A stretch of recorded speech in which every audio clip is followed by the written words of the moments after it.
Other chicks are even further advanced. They've grown survival suits of tightly packed feathers for their icy swims. At this stage, the chicks always make me smile. They seem half-dressed. The chicks start to lose their fluff when they're about 10 months old, and it takes about 6 weeks for it to completely disappear. Then they're ready for their first voyage into the ocean. Bye-bye. This season's chicks haven't hatched yet. They'll be enchanting, so before I leave the Falklands, I hope to see them. The kings will incubate for another month. Standing a metre tall, they're the largest penguins on the Falklands. Now I'm off to Saunders Island to meet the smallest. I'm excited about the supporting cast that live on the island too.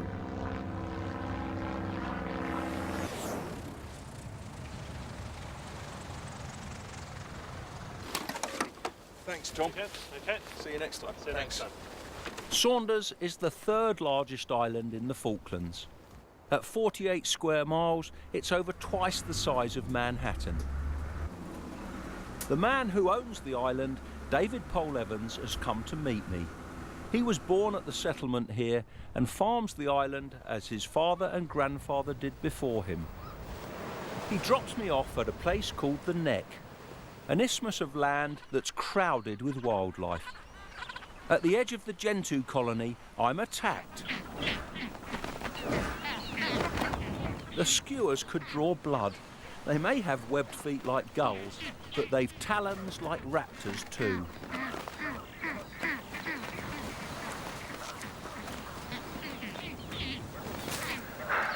Must be a nest nearby. And there's a chick just close to the penguins. Falkland skuas, they stay around the penguin colonies waiting for any spelt fish, and earlier in the season they'll take eggs and tiny penguin chicks.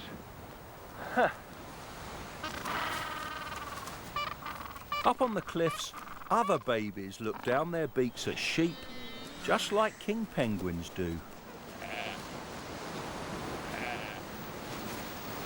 Albatross chicks sit regally on thrones of mud. The nests, up to 45 centimetres tall, are a good vantage point. The babies watch a newly engaged couple forming a pair bond. Black-browed albatrosses are well named, got this dark line above the eye. These delightful chicks, they're about 9 weeks old, and they'll be fledged, taking their first voyages out to sea when they're around 16 weeks of age. A parent visits the chick every other day, and when they first arrive, they do a lot of this, a lot of preening, a lot of getting to know each other.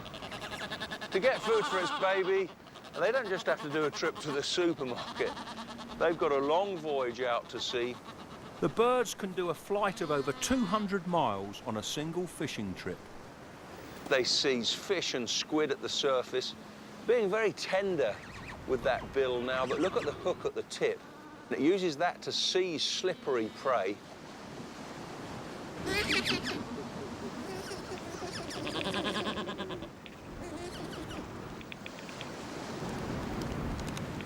Lovely. The parents regurgitating a mush of seafood. They've got special glands in their stomachs which produce this tremendous oil, very rich in vitamin A, and they mix that with the food, so the chick gets a perfect diet.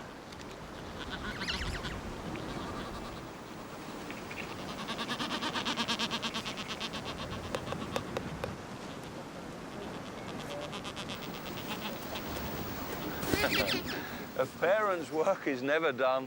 In 2 days, the parent will be back with another stomach full of fish and squid just for you.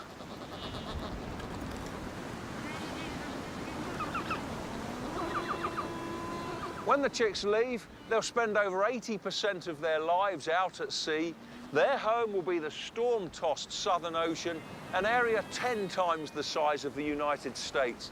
Take a long time to mature, and they won't be back here to breed until they're 6 or 7 years old. Albatrosses are excellent gliders. These youngsters will learn to harness the ocean winds, swooping and skimming over the tops of the waves. But rockhoppers ride the crest of a wave. I'll see them surfing to shore soon.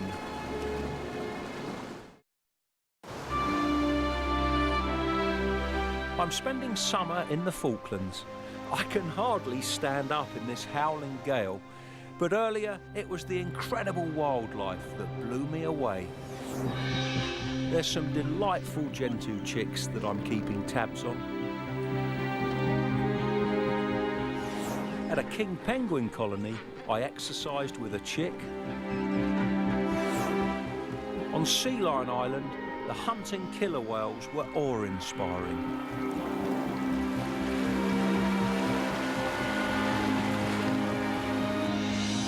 Now I'm on Saunders, an island that's crowded with penguins. There's Gentoos and another kind I've not met before. Magellanics make their homes a little way inland. They're the only Falklands penguin that nests underground. They'll retreat to their bunkers if something unusual approaches. The locals call them jackass penguins. You can hear why. Couples bray a duet to strengthen their pair bond.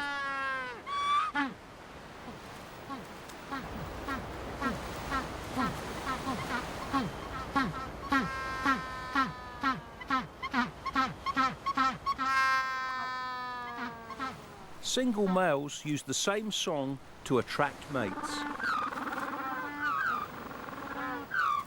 I'm worried about being bitten, not by the penguins, but by penguin fleas. They infest Magellanic burrows. That's the price they pay to have underground shelters. Pastures and penguins, a classic Falklands scene. Here's another. Saunders is also home to one of the smallest penguins in the world. This is the landing spot of one of the colonies. And look at this, here they come now. These are rockhoppers. They've been fishing for 12 hours or so. Now they're surfing ashore. Caught between a rock and a hard place, they can either make a death-defying leap or brave raging surf. Buoyant bodies help them stay on top of the waves.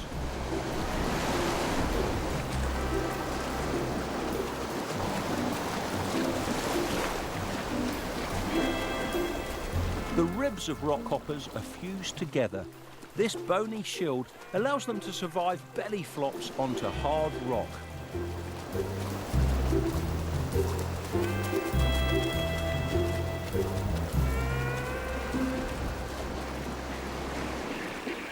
These pint-sized penguins are just 3 handspans tall, about 45 centimetres. They've got vivid ruby red eyes, yellow eyebrows and these lovely golden plumes. They certainly compensate for their lack of size by having a tremendous attitude. They show true mountaineering spirit. To get home, they must conquer a cliff that's over 100 metres high. Rockhoppers are true to their name. They usually nest amongst rocks and they hop more than they walk. These climbers are equipped with crampons. Their sharp toenails give a grip on all but the smoothest of rocks. It's a privilege to watch these plucky penguins. They even use their beaks as climbing axes when they need additional leverage. This is hardly a solo ascent. Every day, thousands of rockhoppers make this climb.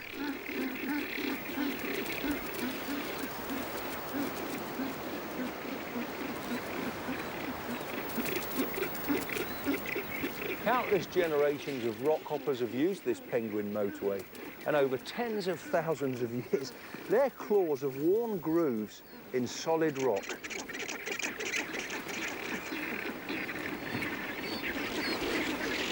They've only just dried off from their swim, but before they get to the colony, many of the climbers find making a splash irresistible.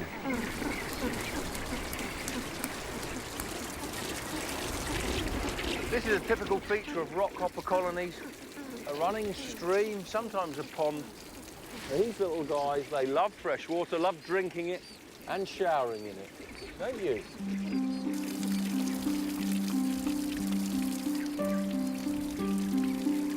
The waterfall washes their feathers clean of salt.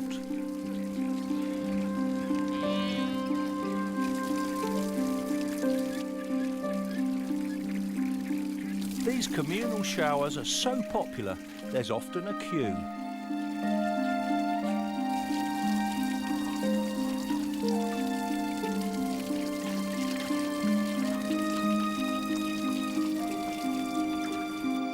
Above the waterfall, groups of these mini mountaineers are nearing their goal. The Clifftop breeding colony. And I'm not far behind. Like most of us, I used to think of penguins as birds of snow and ice, but only 4 of the 17 species live on the Antarctic continent. The rest live in places like this, where there's grass and mud. Look at the state of some of these rockhoppers.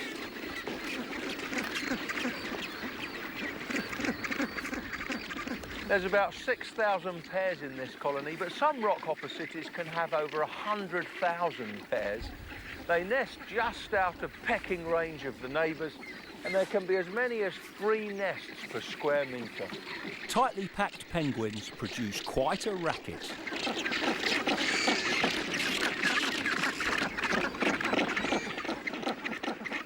There's birds calling all over the place, having squabbles with the neighbours, calling to their mates. And the sound here is deafening.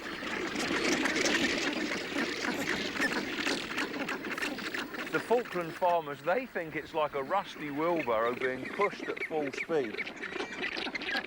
I agree with them, don't you? Other residents live here too. Imperial shags often nest in amongst rockhopper colonies. The penguins are their guard dogs. They're so feisty, they chase away predators. It could be a problem to the shags or their chicks.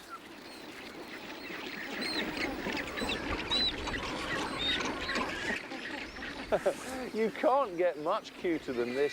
It's a nursery, a creche of baby rockhoppers. Parents of the youngsters don't stay behind to supervise the creches.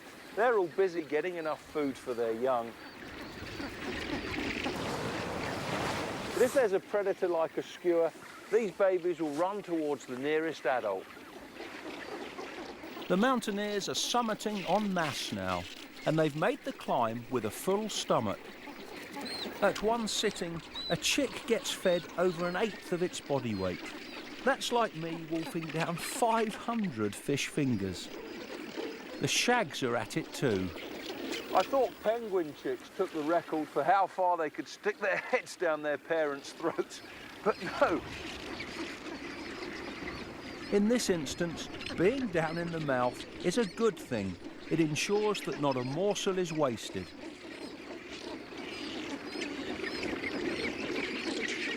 There's over 250,000 pairs of rockhoppers in the Falklands. That seems a lot, but 50 years ago there was 10 times as many.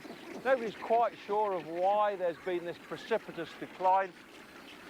Overfishing could have been part of the problem, but now the fishery here is controlled. There should be enough squid and fish for us and for the penguins. So fingers crossed, their population will start rising again. I'm off to the farmhouse now for supper, but it won't be seafood. I've seen enough of that today. The rockhoppers are made of sterner stuff than me.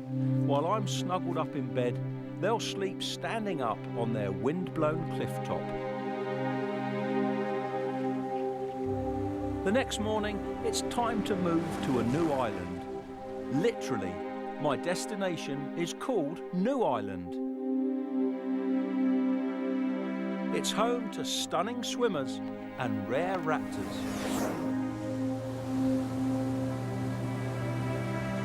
Tony Chater's lived here for 25 years. He knows these waters like the back of his hand.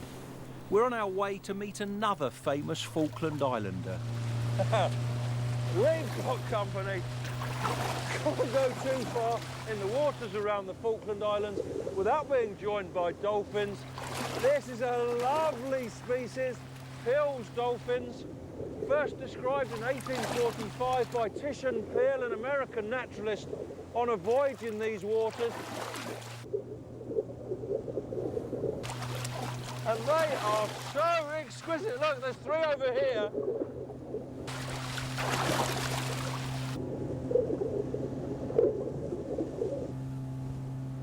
Many of these offshore islands are uninhabited and still have their natural carpet of tussock grass.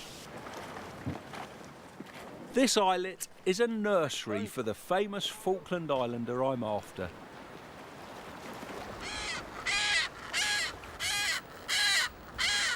A welcoming party on the beach with the chicks of this bird. A striated caracara. No bird of prey is found farther south than these. The Falklands is their stronghold. There's about 500 pairs here. It's hard to believe these birds are totally wild.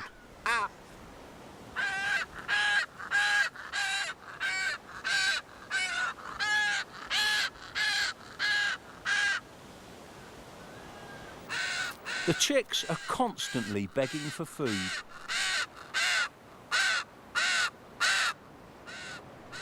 This adult looks like it's heard it all before. The local name for these birds is Johnny Rook, because when the sealers came here from Europe in the 18th century, they saw them around colonies of gentoo penguins. The nickname for those penguins was Johnny penguins. They saw these dark birds around the colonies that reminded them of rooks from home, and that's why they called them Johnny Rooks. Everyone that lives here, every visitor that comes to the Falklands knows these birds because they've got bucket loads of charisma and they are completely fearless.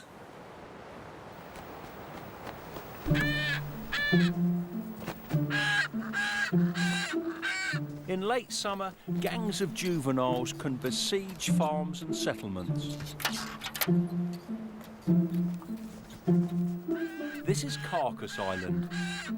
Anything left lying around is a target for claws and beaks. Caracaras are insatiably curious.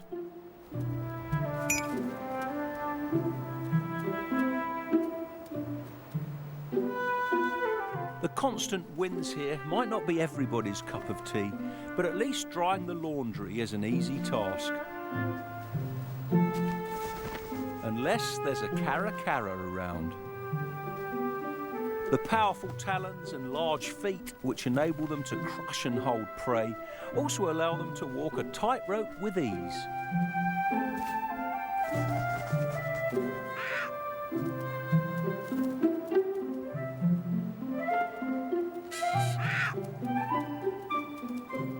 A handout of sheep offal is a real prize. Over 100 birds can be attracted to a feast